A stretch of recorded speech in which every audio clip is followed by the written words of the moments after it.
What's up mga idol? Welcome back sa ating channel. For today's DIY, bali mag-ayos tayo nitong rice cooker. Bali rice cooker ito nung kapatid ni Mrs. Ang reklamo niya, palagi daw hilaw ang sinaing. Kaya ang nangyayari, nagluluto sila sa kaldero sa gas. Yan. Sabi ko sa kanya, may spare pa ako ng ito. Ito yung kalimitan na sira ng rice cooker pag palaging hilaw. Parang limiter niya, limiter thermostat yata tawag dito. Tingnan natin kung gagana pa to. Pero ito bago pa to. Ayun o, wala pang kalawang, bago pa to. Ito yung galing doon sa isang rice cooker, pero inayos ko to, nilinis ko. Kasi pag to kalimitan, yung loob niya, kalawang niya may kalawang. Tingnan ko kung gagana pa yan. Bale, para makuha to, tanggalin tong pinakang kaldero niya. Tapos ito yung papalitan natin. Yan. Kasi titingnan ko kanina parang hindi ganun kumakapit. O kaya ang gawin ko, linisin ko to, tanggalin ko yung kalaw para dumikit yung magnet niya. Ang niya, ang access niya ito dito, may 3 tornilyo to para mabuksan. Buksan na natin mga dal para makita natin kung anong talaga sira. Bali may 3 screw ito. Gamit tayo ng Phillips screw. Tanggalin natin. Isa. Parang yun na rin pala yung pinakapa niya.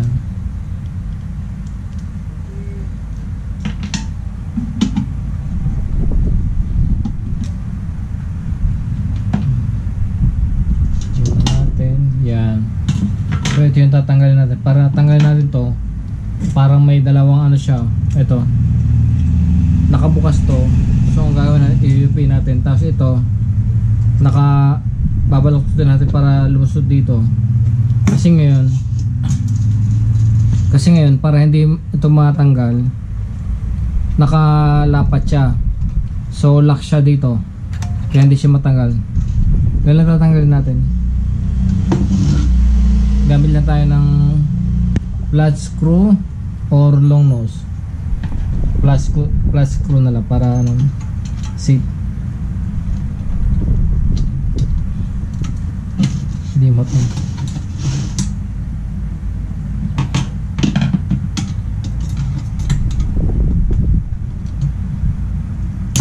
Yan, pumasok. Ayun mga gumalaw na. Kailan natin to, medyo baloktot na natin para matanggal sa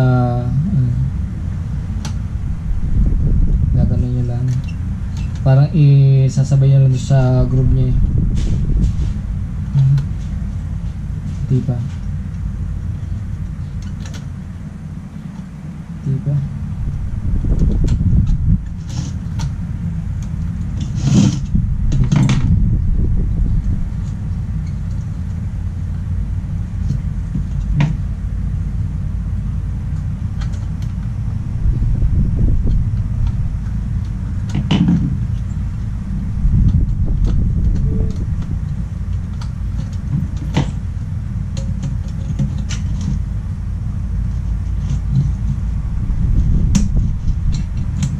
Pumasok.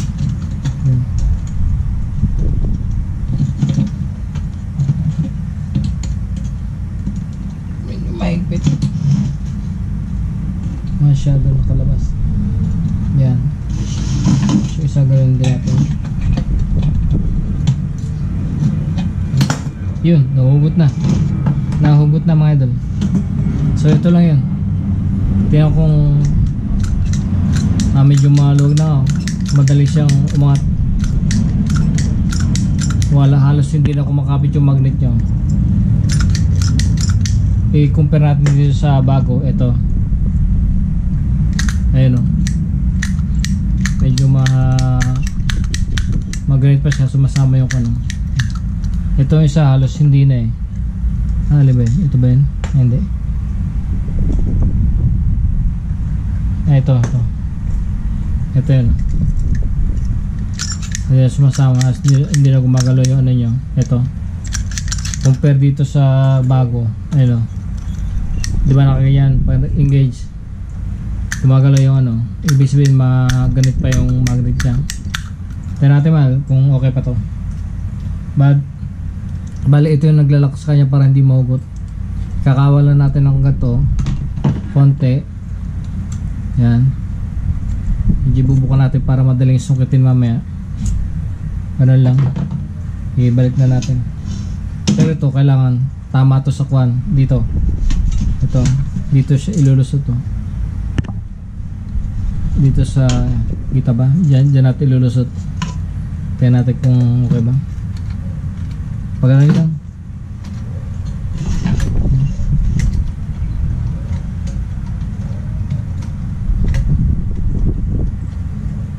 Yan.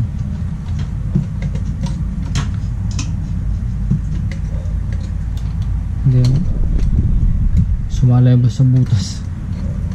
Pero madali naman isuot dyan. Gamit lang tayo ng long nose.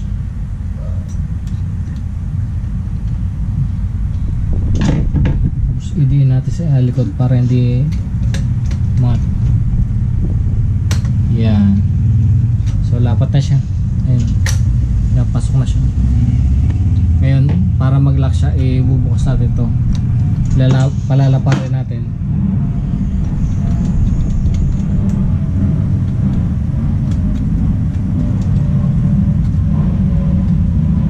Hindi matatanggal. Ito na lang ang angko natin. Medyo pasigipin natin. Ito, eksakto naman yun. Lapat na lapat siya. Pero ayusin ko pa. Yan. Ganyan. Ito, para ma-lock nyo, susungkitin nyo lang dito. Susungkitin nyo rito. Kita ba? Susungkitin nyo to para lumabas.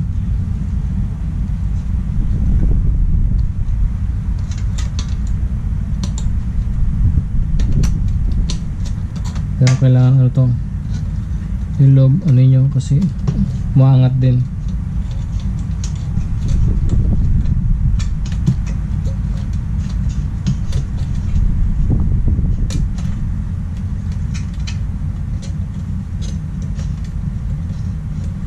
Lumanok ko. Maiksi ang kamay. Maiksi ang kamay. Lungos ha. Tingnan natin kung makakuha sa long nose.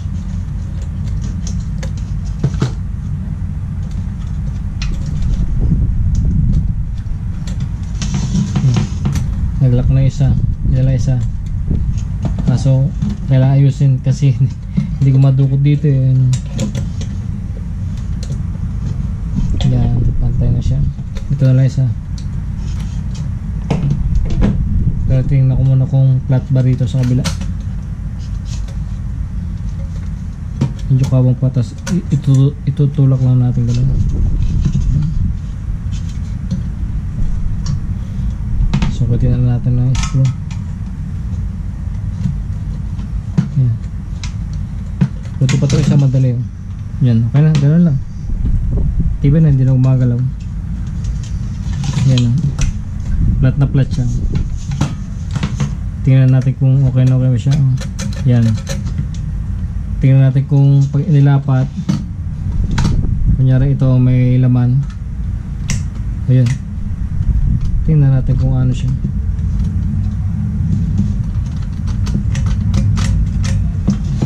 Tingnan natin kung gagana ba. Nasayad din. Tingnan natin kung sayad. Hindi. Kawan siya. So gano'n lang mga idol. Testing ko sa ingan kung maluluto ba sinaing. Ilagay na natin yung paa niya. Yun doon. Ito na lang isa para may tornilyo na. Dito yan. Ganyan.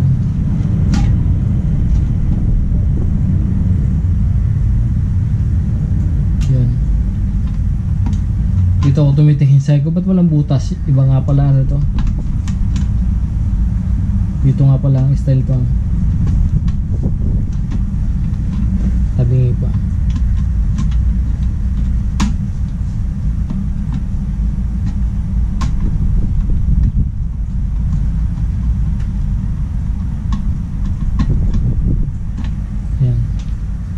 Hindi pala talaga pantay. Ano pantay?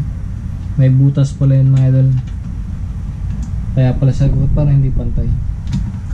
May butas pala.